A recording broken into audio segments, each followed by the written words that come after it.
సువార్త పనులు బిజీగా ఉండవలసిన యవనస్తులు ఎవరైతే ఉన్నారో, సువార్త పనులు బిజీగా ఉండవలసిన పెద్దలు ఎవరైతే ఉన్నారో, సువార్త పనుల్లో నేర్చుకోవాల్సిన బాలురు ఎవరైతే ఉన్నారో, వీరందరూ ఇప్పుడు ఏం చేస్తున్నారు చెప్పండి? క్రిస్మస్ రోజున చాలా బిజీ అయిపోయారు. అమ్మకి వంట చేయడానికి ఏ రోజు దొరకలేదు కాబట్టి ఏ రోజు చేయాలి వంట అంటే ఈ రోజు చేయాలి. ఎప్పుడు చేయాలంటే కరెక్ట్గా చర్చ్ స్టార్ట్ అయ్యే సమయానికి వంట చేయాలి. పాటలు పాడే సమయంలో పొయ్యలిగిచ్చి ఆయిల్ వేస్తూ ఉంటాం. వాక్యము విత్తబడే సమయంలో ఆ యొక్క పిండి వంటలు మనం తీసి వేరే పాత్రలో వేస్తున్నాము. ఇదా దేవునిలో దేవునికి నిలుస్తున్న గౌరవం? ఇదేనా నీ జీవితంలో దేవునికి ఇస్తున్న గౌరవం అని అడుగుతున్నాను నేను ఈరోజు. ఎంతమంది ఈరోజు తమ జీవితాల్లో సమయాన్ని ఎంత వ్యర్థంగా నిర్లక్ష్యం చేస్తున్నారు చూడండి ప్రియులారా.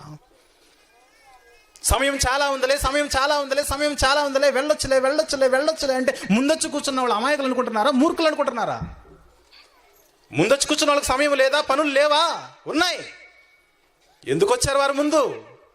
నా ప్రభువుని నేను ఈరోజు మనస్ఫూర్తిగా ఆరాధించాలి, నా ప్రభువుని నేను ఈరోజు మనస్ఫూర్తిగా సేవించాలి, నా ప్రభువుని అట్లీస్ట్ ఈ ఒక్క దినమునైనా నేను ఆయన నా హృదయంలో ఉంచుకోవాలని ముందొచ్చి పాడారు, ముందొచ్చి కీర్తించారు, ముందొచ్చి పనులు చేశారు. మనం ఏం చేస్తాం? వాక్యము సమయానికి వెళ్దాంలే అంటే మానుకో. అది కేవలం మానుకోవలసింది ఈ ఒక్క దినమును మాత్రమే కాదు, కానీ ప్రతి వారము మానుకో, ప్రతి ఆదివారం మానుకో. ప్రభువు చెబుతున్న బాధ్యత జ్ఞాపకం చేసుకో. ఎవడైనా సరే నా శిష్యుడిగా మీరు ఉండాలని అంటే, నన్ను వెంబడించాలంటే మీ జీవితంలో మీ పనులను పక్కన పెట్టి మీరు మీ సమయానికంటే ముందుగా వచ్చి ఆరాధనలో మీ ప్రజెన్స్ ఉండాలి, మీ యొక్క హాజరు ఉండాలి, మీ అటెండెన్స్ ఉండాలి.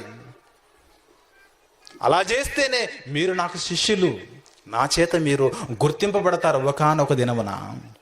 ఈ లోకంలో బ్రతుకుతున్న నీవు ఈ కడుపుకు కావలసిన మంచి రుచికరమైన ఆహార పదార్థాలన్నీ నువ్వు ఎప్పుడు వండుతావు తెలుసా?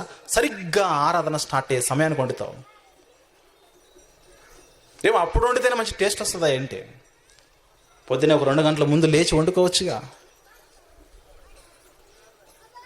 మనుషులుగా దేవుని కార్యాలలో, దేవుని పనులలో, దేవుని సంఘములో మనం ఎంత నిర్లక్ష్యంగా ప్రవహిస్తున్నామో, ఎంత నిర్లక్ష్యంగా మనం బ్రతుకుతున్నామో మీరు ఆలోచించాలి ప్రియులారా.